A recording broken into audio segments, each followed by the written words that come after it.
Good morning, it's 5 Live, Victoria, Derbyshire with you until midday. So, Birmingham to London in 49 minutes. Manchester to London in 1 hour 20. That's how long it would take by train if the government gets its way for a high-speed rail network.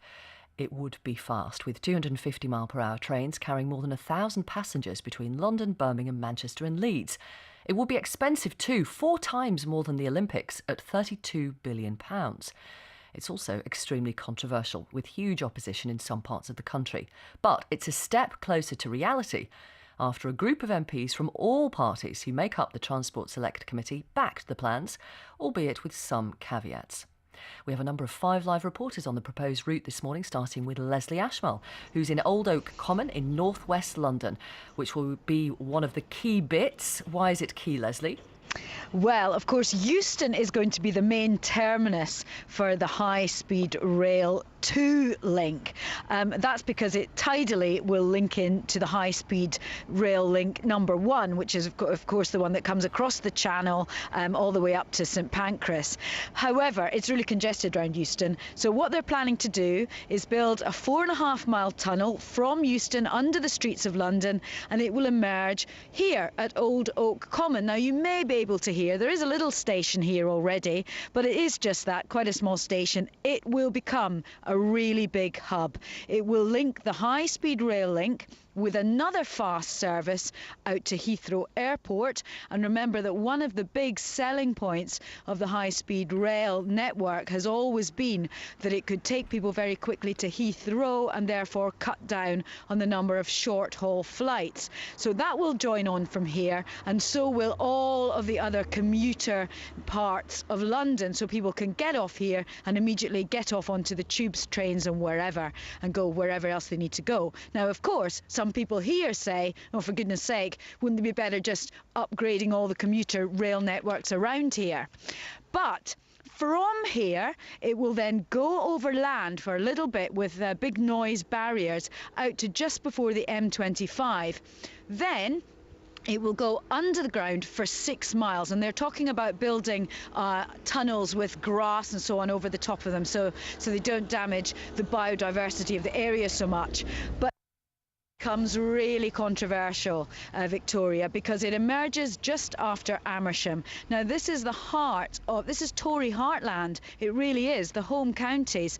And people there are really, really cross about it because they say it's going to cut through their farms, their livelihoods, their towns and villages. And they are furious because they say they will get all the disruption and none of the benefits. There won't be any stations.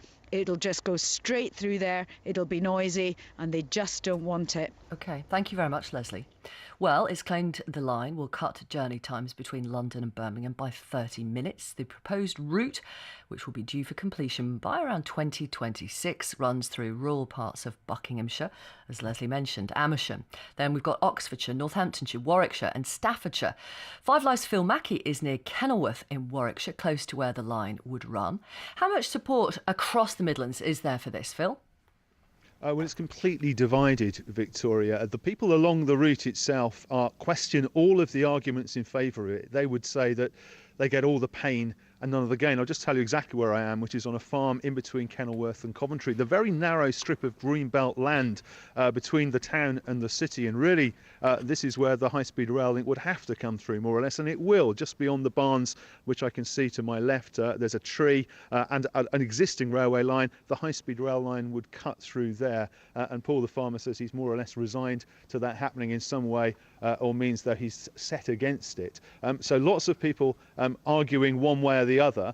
The business case, if you like, is the one that a lot of people have signed up to in Birmingham, the Black Country, Coventry, Solihull as well. In terms of businesses, they say that it would boost the economy by £2.5 billion, create up to 10,000 new construction jobs.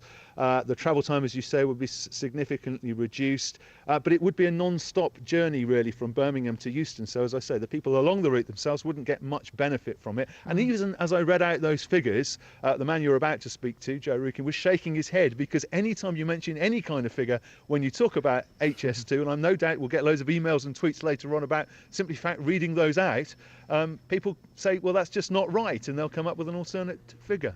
Well, Joe Rukin, hello, the Stop HS2 campaign coordinator for the area.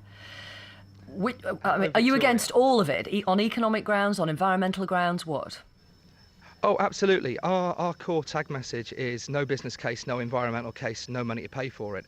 I'll just clear up why I was shaking my head at Phil. It was when he said Coventry were for it. Coventry are unanimously opposed to this project. But some businesses in the Coventry area are in favour of it. Well, if you talk to Doug Squires from the Coventry Chamber of Commerce, you'll get a very different answer. But that's because they see it's a question, another political situation where Birmingham gets stuff and Coventry gets stuffed. They see that it's going to suck economic activity to where the stations are, not necessarily where the jobs are needed. And this is the problem, that it doesn't really fit within a wider context, a wider framework or strategy. And that's one of the many, many problems with this that the Transport Select Committee have highlighted in their report. Yeah. Stay there, Joe, because I'm going to introduce you to somebody in Manchester who very much wants this high-speed rail link. Let's just talk about the second phase of the network, which would link Birmingham to Manchester and Leeds. That's due for completion in 2033. None of us may be around then, but let's have the conversation anyway. Steve Blears, so many years away, but people presumably are debating it. Well, certainly there's a lot of people in favour of it here, and the feeling here is it's not what high-speed rail can do for the Northwest, but what the Northwest can actually do for the rest of the country. Let's not forget this region has the UK's second biggest economy. Lots of talk about how this will finally smash the north-south divide. New opportunities for businesses to network, recruit, find customers and specialise. And capacity on existing rail routes, as we've already mentioned, is running out, say campaigners, so this is essential. And the Northwest is one of the biggest economies for aerospace, pharmaceuticals, petrochemicals and the media. So business leaders here and politicians say it's about being able to share that wealth and expertise with the rest of the UK. Let me bring in Kat Lewis then, who's a businesswoman who runs a TV production company in Manchester. Kat, hello, good morning.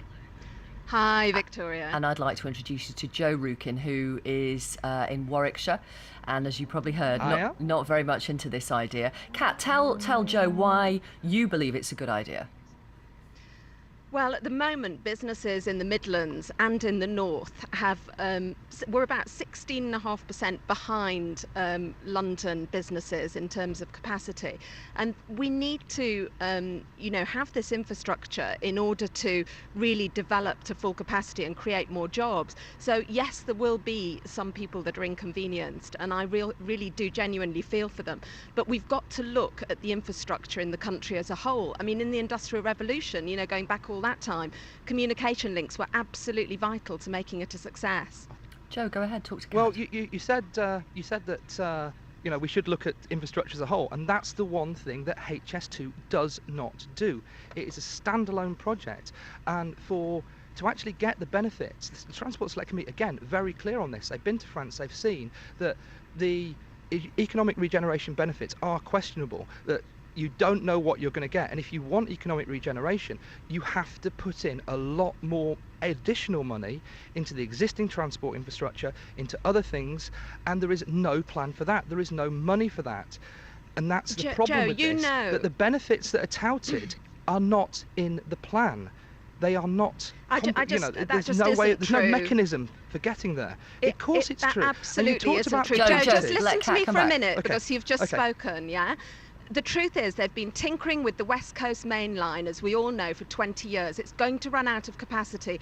Absolutely everybody is in agreement for that. It's going to run out of capacity in 10 years' time. Whatsoever. They absolutely are. Everybody who's researched this thoroughly says that it is going to run out of capacity already. Everybody who's researched it from the pro side.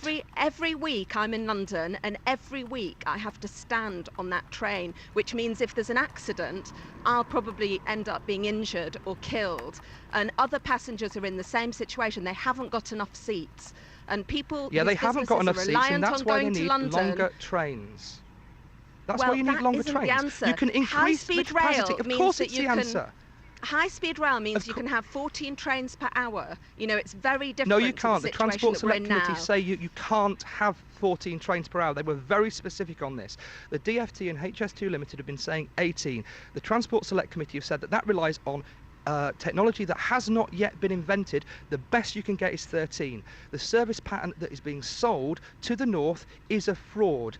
And you know, at the if moment anyone we from have Liverpool three, is so you're listening to this, talking about it is having never 4 going to times get more to trains Liverpool. per hour. 4 times more trains per hour than we've currently got, even if it is 13 instead of 14. You know, and it's only going to be 9% more in cost to get a high-speed link than it is to have a standard link. It's only 9% more to have the high-speed link than it is to have a conventional link. In terms of building a new railway, but that's the thing, that this assessment has come.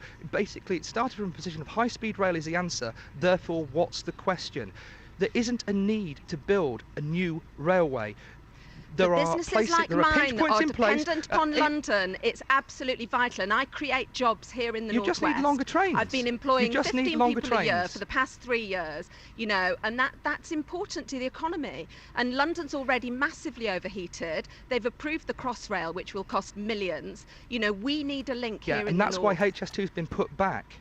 HS2's been put back 2 years because Crossrail is 2 years late, and we cannot afford to pay for both at the same time. So those who are saying build the southern section and the 2 northern sections at the same time are living in cloud cuckoo land. It is not going to happen. We can't afford HS2 and Crossrail. It's going to get put back. So as it's been delayed 2 years already, and probably longer because Crossrail's still dragging its feet, then we have the time to reassess this. You look at it's very simple. You can deliver more benefits to more people more quickly for less money by increasing the length of trains. In the days of steam, there were 16 carriages plus the train on the trains out of Euston. That's now will just slow 9 the trains on the West Coast down. Main Line. You'll No, absolutely it slow will the trains not. down, and you will damage businesses And those outside London. That's what you're talking Can about. I bring in another guest? They've been trying Joe, to... Yeah. Kat, sorry to Yes. interrupt. Let me bring in Henry in Lichfield, who's a farmer. Henry, good morning to you. Hi there. Hi, what do you think about this plan? Well, to be fair, I'm not totally against HS2. What I'm majorly concerned about is I'm currently the Farm Diversified Farmer of the Year winner with Farmers Weekly. And over the past 100 years, my family's been here in Staffordshire farming our farm, and we've gradually built it up with blood, sweat and tears, and we finally got a good wedding venue and a farm shop. And HS, which does again employ up to 30 of the local community. And HS2 is going to rip straight through the middle, tear down the 400-year-old wedding venue and the farm shop, the farmhouse, all the farm buildings, and we'll be effectively homeless. We still have heard nothing from the government. Our lawyers with Knight Frank say that we'll have to just go for HS2 to buy the complete farm. But it's dreadfully worrying. My parents were getting to retirement age, and now can't remotely retire. Everyone, it's in our thoughts every day. It's effectively destroying our lives, and it's just terribly worrying, and I don't really know where to go from with it at the moment. And we're not totally against it, but for us it won't benefit us at all. It'll destroy 30 of the local community's jobs, and there's such counterbalance of it affecting some people well and destroying other people, and is it all worth it in the end? I mean, I assume the government would have to give you, I don't know what your Good farm is worth, but decent compensation. Hopefully it'll be enough, but have they put that into their budget of millions of compensation to farmers? That they can't have, because they just don't know how it's affecting everyone. So the budget's going to spiral in that effect. But that's our main worry, is if we don't get the compensation we deserve, it could just destroy us completely, and it's just not fair, is the way I see it. Henry, thank you very much for coming on the radio. I Okay, appreciate that. Kat, thank you very much for your time as well. Kat Lewis, who is a businesswoman who runs a TV production company in Manchester, and Joe Rukin we heard from. He's the Stop HS2 campaign coordinator. And thank you to Leslie and Phil and Steve.